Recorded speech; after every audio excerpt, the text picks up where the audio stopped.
पार्थो वत्स सुधीर्भोक्ता दुग्धं गीतामृतं महत्। एकं शास्त्रं देवकीपुत्रगीतम् एको देवो देवकीपुत्र एव। एको मन्त्रस्तस्य नामानि यानि कर्मप्येकं तस्य देवस्य सेवा। कर्मप्येकं तस्य देवस्य सेवा।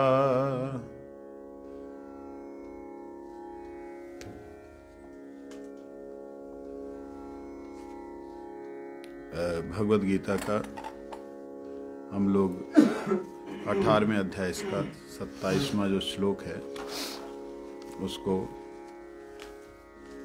28वां और 29वां श्लोक इसका चिंतन करेंगे। कल 28वां पढ़ा था लेकिन कुछ एक उसमें बातें बाकी थी, उनका थोड़ा ध्यान करेंगे। अयुक्तः प्राकृतः स्तब्धः शठो नैष्कृतिकोऽलसः विषादी दीर्घसूत्री च कर्ता तामस उच्यते।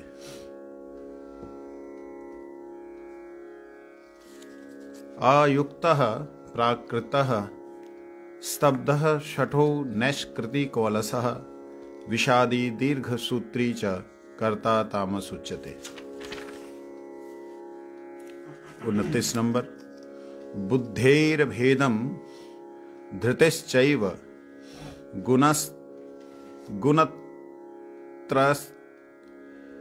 गुणत्रस्त्रिविधं शृणु प्रोच्यमानम् अशेषेण पृथक्त्वेन धनंजय। बुद्धेर्भेदं धृतिश्चैव गुणतः स्त्रिविधं शृणु प्रोच्यमानम् अशेषेण पृथक्त्वेन धनंजय। आइए दोनों श्लोकों को। अयुक्तः प्राकृतः स्तब्धः शठो नैष्कृतिको अलसः विषादी दीर्घसूत्री च कर्ता तामस उच्यते। अयुक्तः प्राकृतः स्तब्धः शठो नैष्कृतिको अलसः विषादी दीर्घसूत्री च कर्ता तामस उच्यते। बुद्धिर्भेदं धृतिश्चैव गुणतस्त्रिविधं शृणु प्रोच्यमानमशेषेण पृथक्त्वेन धनंजय।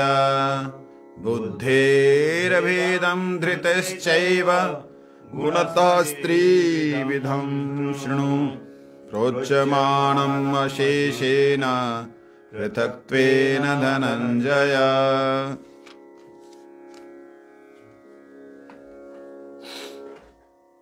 कल हम लोगों ने श्रवण किया था कि जो अनुचित कार्य प्रिय है, जिसे अनुचित कार्य अच्छे लगते हैं, जो मनमुखी है, मन के अनुसार चलता है, जिनके अंदर शठता है,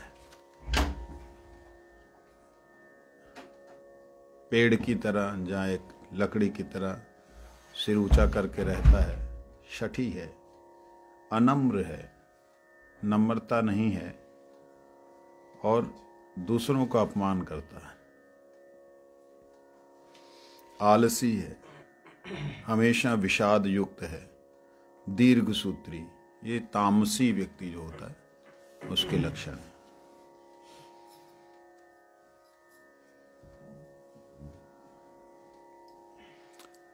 ऐसे लगता है जो दीर्घसूत्री है वो शांत है, कोई काम दिया है बस कर रहा है, जो काम घंटे का है वो 10 दिन में नहीं हुआ, ऐसे लगता है वो शांत है, सात्विक है लेकिन वो तामसिक है, दीर्घसूत्री के लिए बोलते हैं। क्यों करता है ऐसे वो, क्यों इतना समय लगता है उसको? क्योंकि वो आलसी है। आलसी होने के कारण दीर्घसूत्री होता है। ये मैं गुण अवगुण अपने में देखता हूं, दिखाई देता है।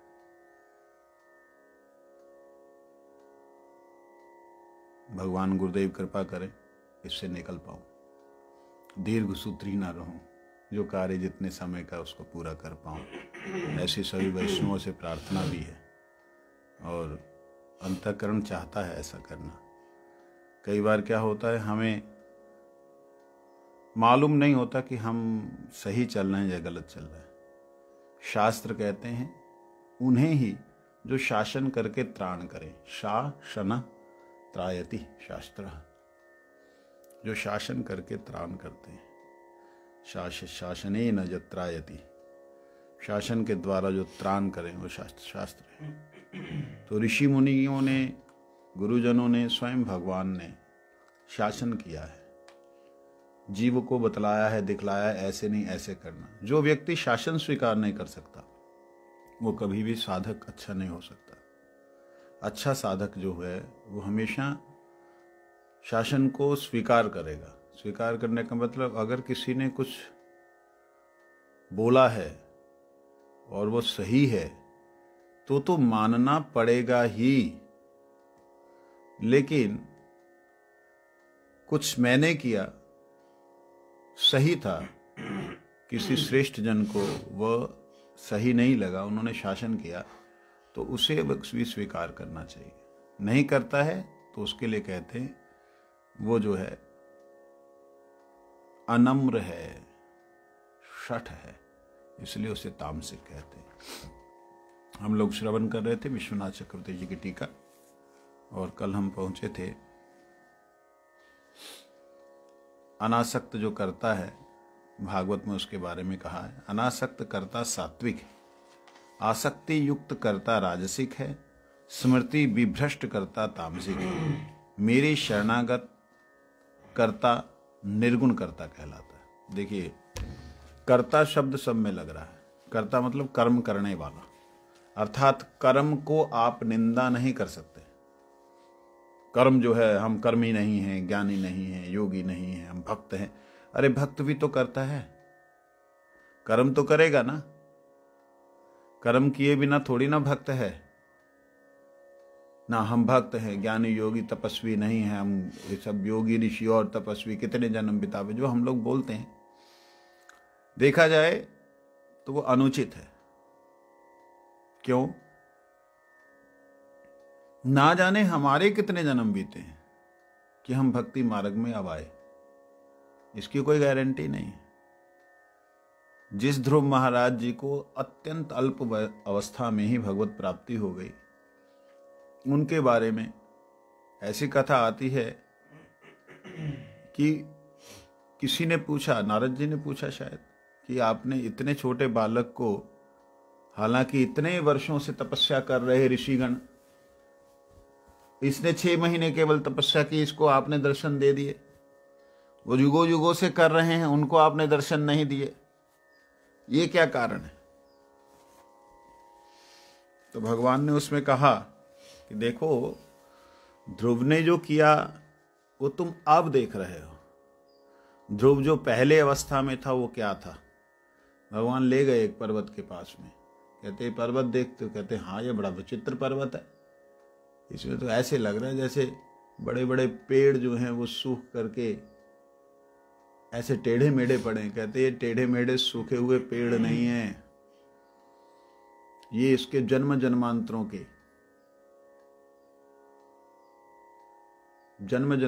के इसके शरीर की हड्डियां। तो कोई तर्क कर सकता है, क्वेश्चन कर सकता है कि जन्म जन्मांतरों की हड्डियां कहां से रह गई? यदि संस्कार किया जाता था, अग्निदाह होता था, और फिर ना जाने कहां कहां जन्म हुआ, वो एकत्रित हड्डियां कहां से आ गई? क्वेश्चन हो सकता है, लोग कर सकते हैं।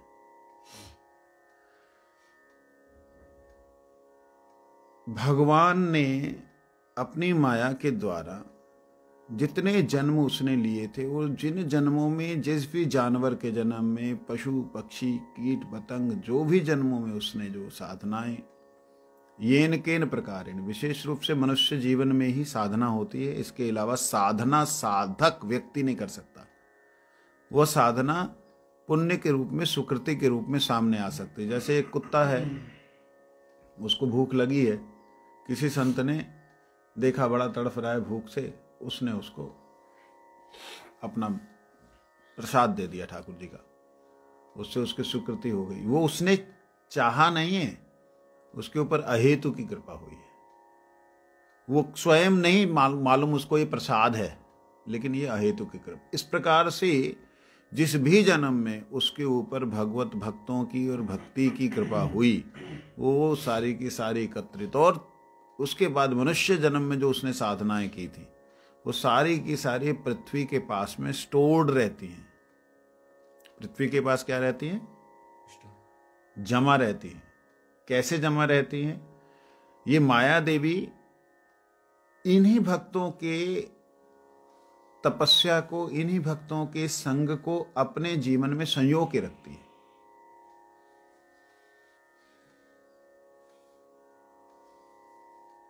कैसे संजो के रखती है? बड़े अद्भुत तरीके से। जैसे हम लोग कोई रिकॉर्डिंग करते हैं तो वो रिकॉर्डिंग हमारे पास में संजोई रहती है, वो रिकॉर्डिंग हमारे पास जमा रहती है। उस लाइट को भी जलाओ।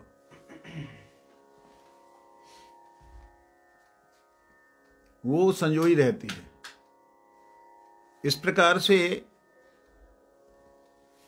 देवी माया जो है, वो भी भक्तों के द्वारा जो की गई भक्तिमयी क्रिया है, उस क्रिया से इतना संतुष्ट होती हैं कि उनकी शरीर को, या उनके आकार को, या उनकी आकृति को, या उनके भावों को, जो कि शरीर से संबंधित थे परंतु किए गए भगवान के लिए थे, उन कर्मों को वह संजो के रखती है, उन कर्मों के इफेक्ट को संजो के रखती है। नहीं तो आप बताइए कि किसी मुर्दे के शरीर को जिसको कीड़े खा गए हों, वो मट्टी बन गया हो, उसको आप जाके प्रणाम करोगे? नहीं। रास्ते में किसी के शरीर को कीड़े खा जाए, आप प्रणाम करोगे? तो जो हम लोग समाधियां देते हैं, समाधियां बनाते हैं, उनमें होता क्या है? प्रैक्टिकली क्या होता है? शरीर को नमक से डाल दिया जाता है जिससे शरीर गल जाए, और उसमें किसी भी तरीके से वो शरीर गल करके, सड़ करके उसमें समाप्त हो जाता है। यही तो है, प्रैक्टिकल तो यही है। तो उसमें क्या, क्यों हम जाके माथा टेकते हैं, क्यों वहां पूजा करते हैं? क्योंकि वहां पृथ्वी देवी ने उनके जितने भाव थे, उनके जितने गुण थे, जो कि शरीर में प्रकाशित थे, उन सभी भावों को, उन सभी गुणों को, उन सभी कर्मों को संजो के रखा होता है। जब कोई व्यक्ति जाता है खाली प्रणाम करके उठ जाए तो नहीं होता। जैसे हम लोग यहाँ वृंदावन में धाम में आते हैं, कई लोग आते हैं, प्रणाम करते चले जाते हैं। अरे प्रणाम करो, उसमें देखो, उसमें धरती के पास में अनंत वैष्णवों का, अनंत भक्तों का वाइब्रेशंस है, उनको फील करो, पड़े रहो, निवेदन करो कि हे माँ, आपके पास तो सब कुछ है, दर्शन दें, कृपा करें। धैर्य ही नहीं, समय नहीं, भगो। ये है तामसिक व्यक्ति। जो व्यक्ति बिल्कुल भी धैर्य नहीं है, मनमुखी है, वो तामसिक व्यक्ति है। क्योंकि माया देवी ने वो सब कुछ संभाल के रखा है। इसलिए भगवान ने माया देवी की कृपा से, कहें जहां अपनी माया के द्वारा, उस सारे के सारे पर्वत को, नारद को दिखलाया कि देखो ये है। इसके जन्म जन्मांतरों की साधना जो की है, जैसी जैसी जन्म में भी इसको सुकृतियां हुई हैं, वह सुकृतिशाली शरीरों का पंजर पर्वत है ये। इसलिए पंजर पोल बोल करके एक जगह भी है मुंबई में, है ना, पंजरा पोल। तो इस प्रकार से भगवान की लीला हुई। भगवान ने ध्रुव जी के बारे में, मतलब इतनी तपस्या की है उन्होंने, तो वह तपस्या मतलब कर्म ही तो है, कर्म ही तो किया। वो कर्म भक्ति के अनुकूल होने के नाते, भगवान की प्रसन्नता होने के नाते, भगवान को प्रसन्न किए जाने के लिए वो निर्गुण हो गया। वो रजोगुण भी नहीं रहा, तमोगुण भी नहीं रहा, सतोगुण भी नहीं, निर्गुण हो गया। वो कर्म क्या हो गया? निर्गुण कर्म। वो निर्गुण करता हुआ। और कोई भी कर्ता, प्रैक्टिकली देखा जाए, कोई भी कर्ता निर्गुण हो नहीं सकता। तो भगवान क्या बोल रहे हैं? झूठ बोल रहे हैं? उसको ढंग से समझना होगा। कोई भी करता है उसको डेफिनेटली, कोई भी काम करेगा तो शरीर के द्वारा तो करेगा। शरीर निर्मित ही तीनों गुणों से हुआ है। लेकिन कोई भी काम, जो काम अपना तनिक भी स्वार्थ नहीं है, जिस कार्य में तनिक भी संसार के किसी भी व्यक्ति का हित या अहित नहीं है, जिस कार्य को करने के लिए वो शरीर में तनिक भी आविष्ट नहीं है, भगवत भाव में, भगवान की सेवा में अविष्ट है, वो कार्य, वो शरीर, वो सारे का सारा निर्गुण हो जाता है, त्रिगुणातीत हो जाता है। शरीर भी, उनका कार्य भी। समझे नहीं? ये चीज है। जैसे ये लोहा हम तो खूब पकड़ रहे हैं, इसको मुंह में भी डाल सकते हैं, इसको हाथ भी लगा सकते हैं, लेकिन जैसे ही ये बिजली के साथ में, विद्युत के साथ कनेक्ट होगा, हम इसको पकड़ेंगे, ये अपना रूप दिखलाएगा। ऐसे ही जब भक्त भगवान के लिए समर्पित होकर के भगवान की प्रसन्नता के लिए कार्य करता है, तो उसका कार्य निर्गुण हो जाता है। भक्ति में केवल ये 3 गुण, भक्ति में केवल ये 3 ही निर्गुण है। भक्ति में केवल ये 3 ही निर्गुण है। क्या निर्गुण है? ऐसा नहीं है, बल्कि भक्ति संबंधी सब कुछ गुणातीत है। अच्छा, भक्ति संबंधित कुछ भी किया जाए वो गुणातीत है। भागवत में ही कहा गया है, श्रद्धा के विषय में कहते हैं, आध्यात्मिक की श्रद्धा सात्विकी है। अच्छा, कर्म के प्रति श्रद्धा राजसी है, अधर्म संबंधी श्रद्धा तामसी है, किंतु मेरी सेवा के प्रति जो श्रद्धा है वो निर्गुणा है। भागवत की 11 स्कंद के 25वें अध्याय का 26वां श्लोक है ये। क्या है वो? बोलते हैं,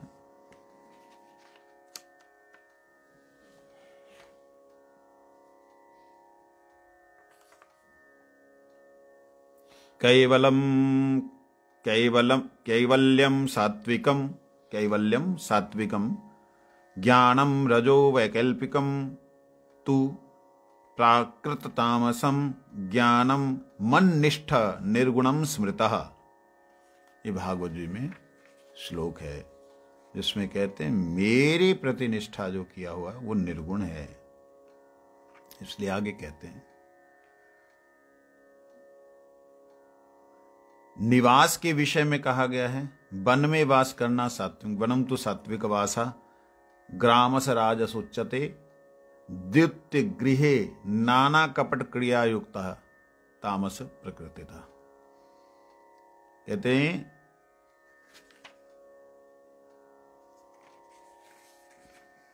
जो निवास करना, रहना, रहनी, अगर आप हमारी रहनी अगर वन में है तो वह सात्विक वास है, ग्राम में है तो राजसिक बात है, द्यूत क्रीड़ा में है, कपट क्रियाओं में है तो नगरवास है। किंतु अगर मेरे मंदिर में कोई रहता है, मेरे धाम में कोई रहता है, मेरे भक्तों के संग में कोई रहता है, तो वह निर्गुण है। इसलिए प्रभुपाद जी कहते हैं कि एकांत क्या है, निर्जन क्या है। एकांत का मतलब जहां कोई ना हो, एक ही अंत हो, और निर्जन का मतलब जहां कोई जन ही ना हो। तो प्रभुपाद कहते हैं एकांत वह एकांत है जहां भक्त के अलावा कोई और ना हो, वो एकांत है।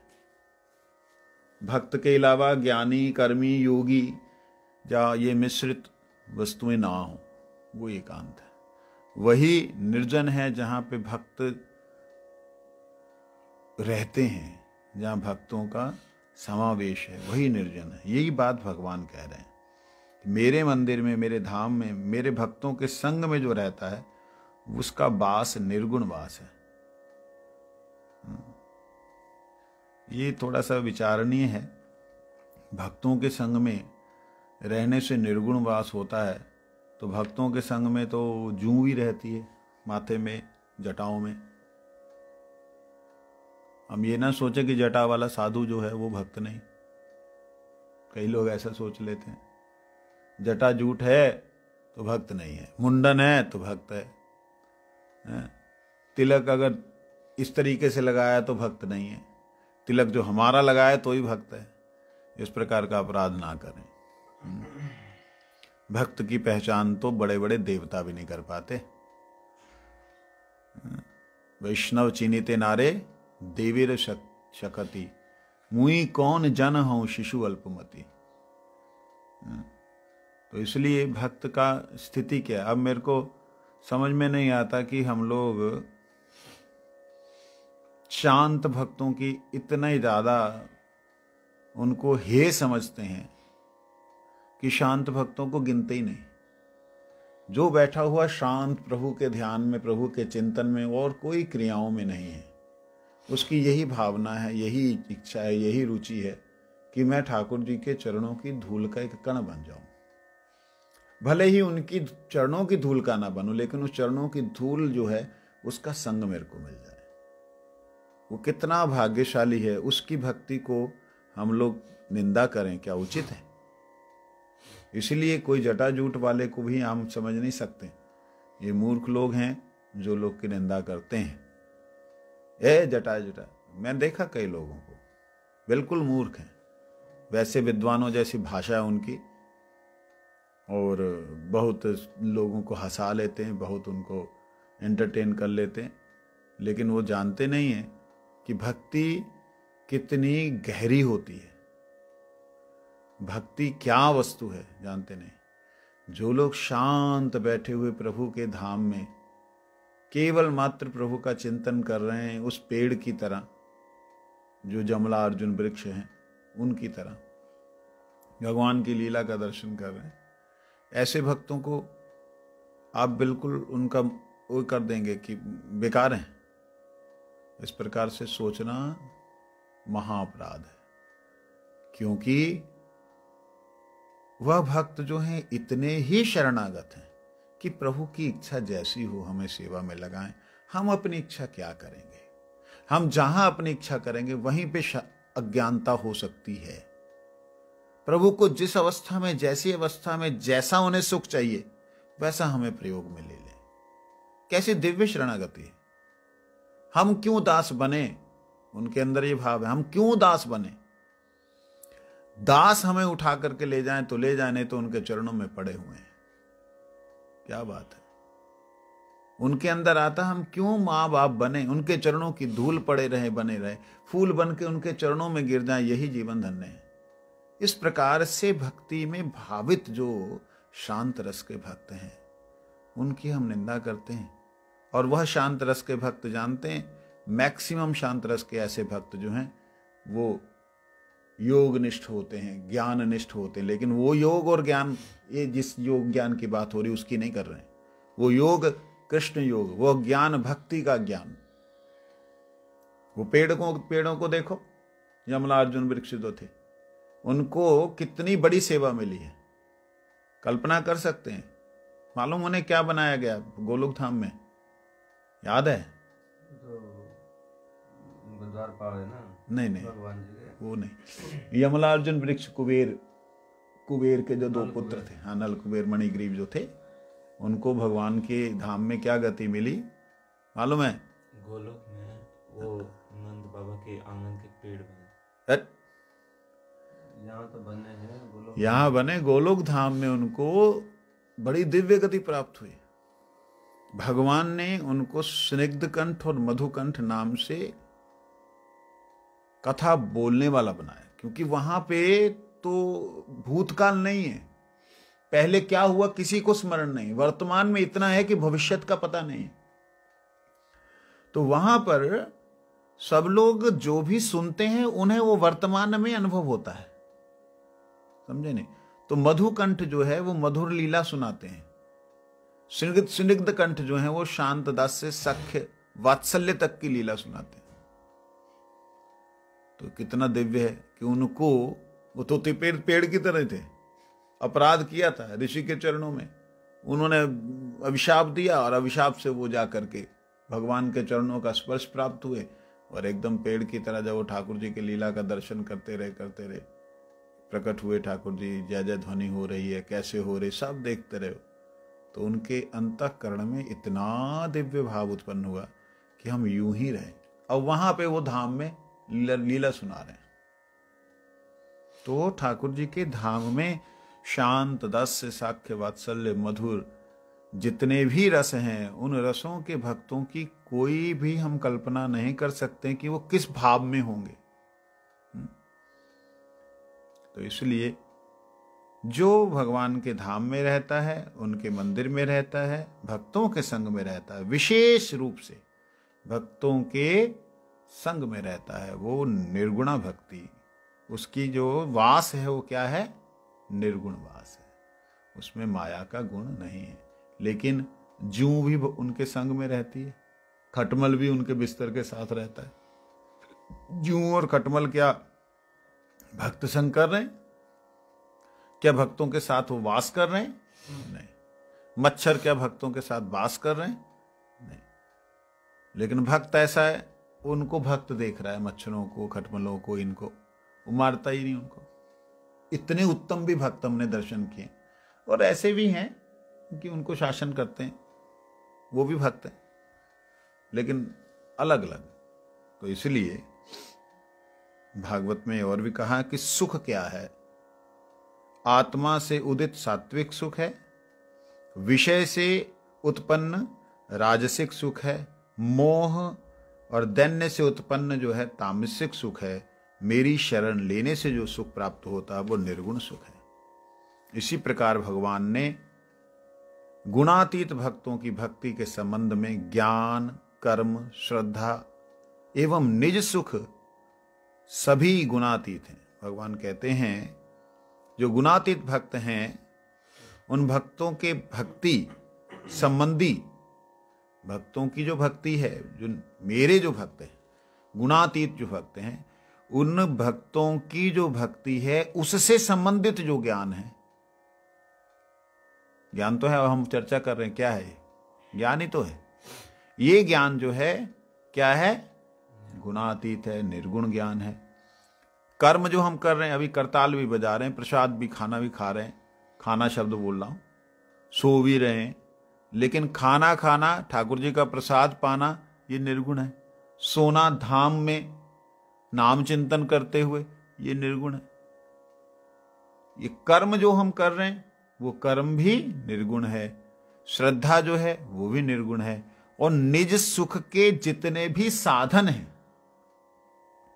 वो सारे के सारे गुणातीत हैं, अगर वह गुणातीत भक्त है। जैसे उदाहरण के लिए गुरुदेव या वैष्णव, ऐसे श्रेष्ठ वैष्णव कि जिनका शरीर खराब हो गया, शरीर साथ नहीं दे रहा, वो भजन करना चाह रहे हैं लेकिन तकलीफ हो रही है, तो उस तकलीफ की अवस्था में उनके शरीर को जितना भी सुख दिया जा रहा है, चाहे वो एसी है, चाहे वो डलनप का गद्दा लगा रखा है, नरम नरम गद्दा है, चाहे वो गरम गरम रिजाई है, जो भी सुख की सुविधाएं हैं, वो सारी की सारी भगवान के शब्दानुसार, श्रीमद् भागवत के अनुसार, एकादश स्कंद 25वां अध्याय 29वें श्लोक के अनुसार, वो सभी के सभी निज सुख जो हैं वो गुणातीत हैं। हम लोग अगर उस तरीके से लेने लगे, हाँ हमारे सुख, शरीर को थोड़ा सा सुख तो मिलना चाहिए, तो ये सारा गड़बड़ हो जाएगा, ये राजसिक हो जाएगा, समझे नहीं? वो गुणातीत भक्तों की बात हो रही है, और हम गुणा आसक्त भक्त की लाइन में भी है कि नहीं, गारंटी नहीं। सात्विक ज्ञानियों के ज्ञान संबंधी सभी कार्य सात्विक हैं। राजसिक कर्मियों के कर्म के संबंधित जितने भी कार्य हैं वो राजसिक है। तामसिक उत्श्रृंखल व्यक्तियों के संबंधित जितने भी कर्म हैं वो सब तामसिक हैं। यही गीता और श्रीमद् भागवत से जाना जाता है। 14वें अध्याय में यह कहा गया है कि ज्ञान से संन्यास के पश्चात केवल भक्ति के द्वारा गुणातीत अवस्था प्राप्त होती है। अर्थात 14वें अध्याय में इसी बात को भगवान ने कहा है कि ज्ञान से संन्यास के पश्चात, ज्ञान से संन्यास के पश्चात जो व्यक्ति ज्ञानी है जो ज्ञानी व्यक्ति सब कुछ छोड़ करके संन्यास मतलब सम्यक पूर्वक भगवान के लिए कर्म करने लग जाता है, तब उसे भक्ति प्राप्त होती है। भक्ति भी कौन सी? केवला भक्ति। केवला भक्ति मतलब जहां पे कृष्ण अधीन हो जाए, वो भक्ति प्राप्त होती है। ये बात। हे धनंजय, बुद्धि और धृति के भी सात्विक, राजसिक, तामसिक गुणों के आधार पे 3 प्रकार का भेद है। वह संपूर्ण रूप से कहता हूं, तुम श्रवण करो। कल को हम श्रवण करेंगे मंशा को, वैष्णव के उन्होंने। आज थोड़ा देरी हो गई थी क्योंकि कल को यहाँ पे रात को कुछ भक्त लोग आए थे। मैंने उनसे निवेदन तो कर दिया कि हम लोग जो है आगे के लिए 31 दिसंबर को रात को दिन नहीं मानेंगे कि दिन चढ़ गया या दिन हो गया या नया वर्ष आ गया। जब सृष्टि शुरू हुई थी तो प्रथम चैत्र था, अंधकार के बाद में प्रथम दिन का उजाला था। और जो चैत्र मास था, भगवान श्री राम जिसमें आए, जिस महीने में आए, वो रामनवमी वाले महीने में प्रथम चैत्र मतलब प्रथम नवरात्रे। पंजाब, हिमाचल, हरियाणा में सब जगह जानते हैं प्रथम नवरात्रा जो होता है रामनवमी से पहले वाला। उस दिन ही ब्रह्मा जी ने सृष्टि की शुरुआत की थी। जो यूं कहें कि ब्रह्मा जी सोने के बाद जब जगे थे तो वो पहला दिन वो था। इसलिए हम लोग उस दिन को, प्रथम चैत्र को ही आगे के लिए नववर्ष मनाएंगे। और विशेष सूचना आप लोगों को कल भी मैंने दी थी 2-3 बार, आज भी दे रहा हूँ। गुरु जी की बड़ी हार्दिक इच्छा थी कि हम लोग मुंबई में आश्रम बनाएं। गुरु जी ने मुझे बोला तुम वहाँ बनाओ। मैंने कहा महाराज जी वहाँ बनाऊंगा तो मुश्किल होगी, आप, मेरा तो अभी बहुत उधार है गोवर्धन में, आप कुछ आदेश दें तो। कहते ठीक है, जैसा तुम सोचता है। मैंने कहा मैं चाहता हूँ कि उसे बेच करके वहाँ लगा दूँ। तो जगह 5 लाख की ली थी, 20 लाख में जगह 2 साल के अंदर बिकी, तो उसको हमने यहाँ लगा दिया था। फिर 2010 में जब बिकी थी, 2 साल बाद, गुरुजी को जब बताया हमने जाके जगन्नाथपुरी में, तो गुरुजी ने जो रिएक्शन दिया वो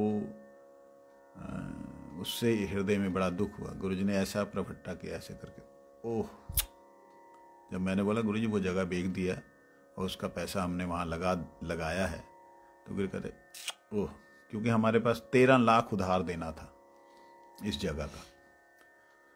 रजिस्ट्री वगैरह हमारी हो गई थी क्योंकि हमारे गोकुल महावन के जो सेठ थे उनके द्वारा, उनसे हमने ये खरीदी थी, जिन्होंने गोकुल महावन मठ हमें, जिनके दादाजी ने दान किया था। तो उनको जो पैसे वगैरह दिए इधर उधर से लोगों से उठा करके दिए थे। तो 8-4 कितना था, 12, लगभग 12 लाख रुपए उधार था। और उसके बाद में 8 लाख जो फाइनल उधार रह गया, जिसको कि कहीं भी दर्शन नहीं हो रहा था कि कहीं से हम कहाँ से लाएं। तब हमें मजबूरी में वो जगह बेचनी पड़ी। जिस जगह को मैंने गुरुदेव के चरणों में बोला कि महाराज जी ये आपके लिए ही है, गुरु कहते मैं तो जाऊंगा नहीं। और गुरुदेव का दूसरी लाइन जो थी वो हृदय में, मेरे दिल में दुख पहुंचाने वाली थी। मैंने कहा महाराज जी आप ले लीजिए। कहते हम जाएगा नहीं और वो तो लेगा नहीं। तो वो तो लेगा नहीं का मतलब कोई विशेष व्यक्ति कि वो ग्रहण नहीं करेंगे। तो मैंने कहा ठीक है, मैं क्या करूं, तुम वहाँ पे मंदिर बनाओ। मैंने कहा महाराज जी मैं अगर बनाऊंगा तो दिक्कत होगी, लोग कहेंगे मैंने अपने नाम पे ली थी, मैंने अपने लिए ली थी। तब गुरु जी कहते ओहो। फिर मैंने कहा आप आदेश करेंगे तो मैं उसे बिक्री करके गोवर्धन में उधार है उसको चुका दूंगा। मैं ठीक है। और जब वहाँ पे जा कर के मेरे को लगा गुरु जी ने आदेश दे दिया, प्रसन्न होके दिया। 2 साल बाद जब वहाँ जा कर के हमने उसे बेचा, बेच कर जब जगन्नाथपुरी बोला तो गुरु जी ओह ऐसे किया रिएक्शन। उसके बाद कोई शब्द नहीं बोला कि तुम कोई गलती किया, कुछ किया। तो वो मन में रह गया। फिर हमने ठीक 2010 में बेचा था, 2012 में फिर प्रयास किया उसे ढूंढने का कि चलो उसी को लेने गए। आप हैरान हो जाएंगे, 1 करोड़ की जगह भी देने को तैयार ना हो वो। मैंने उसको बोला, मैंने कहा भाई हमने तो 20 में दिया। कहते बाबा तुमने तो 5 में लिया था, 5 में लेकर के तुमने जो है 20 में बेचा, अब तुम 20 में लेकर के 1 करोड़ तो कम से कम बनता। मैं हैरान था। तो हमारे पास समर्थ नहीं था, लेकिन गिरिराज जी की और ठाकुर जी की कृपा से कहूँगा कि हमारे श्रीपाद दामोदर महाराज जी का बड़ा विशेष प्रयास रहा गुरु जी के मनोभिष्ट को पूर्ण करने के लिए। उन्होंने बॉम्बे में एक जगह ली है, 400 गज जगह ली है नवी मुंबई में, जो कि इंटरनेशनल एयरपोर्ट जो आ रहा है ना, रवाले स्टेशन के पास। उल्वा रवाले वो एक साथ में ही है सारे का सारा। तो उल्वे के पास, अच्छा उल्वे, तो उल्वे के पास में 3 किलोमीटर पे उल्वे है, और इंटरनेशनल एयरपोर्ट जो है 4 किलोमीटर पे। तो बहुत सोने वाली जगह मिली है, बहुत, मैं तो कहता हूँ अमूल्य जगह गुरु जी की कृपा से मिली है। तो मैं भगवान से प्रार्थना करता हूँ कि आपने कृपा करके गुरु जी के अभिष्ट को पूर्ण करने के लिए हमें एक सहारा दिया है। मेरे आपसे प्रार्थना है गिरिराज जी, दामोदर महाराज को और उनके जितने भी सहयोगी हैं उनके ऊपर कृपा करें, जैसे कि वो गुरु जी का मनोभिष्ट पूर्ण कर पाए। जो मनोभिष्ट उनका था, उनके मन में था कि माया की नगरी में भी कृष्ण नाम का प्रचार उनके गुरुदेव के नाम से हो, मतलब माधव गोस्वामी महाराज जी का नाम वहाँ पे रहे, इस भाव से उनकी इच्छा थी। तो वही हम लोग अब जो है प्रयास करेंगे। गिरिराज गोवर्धन की जय।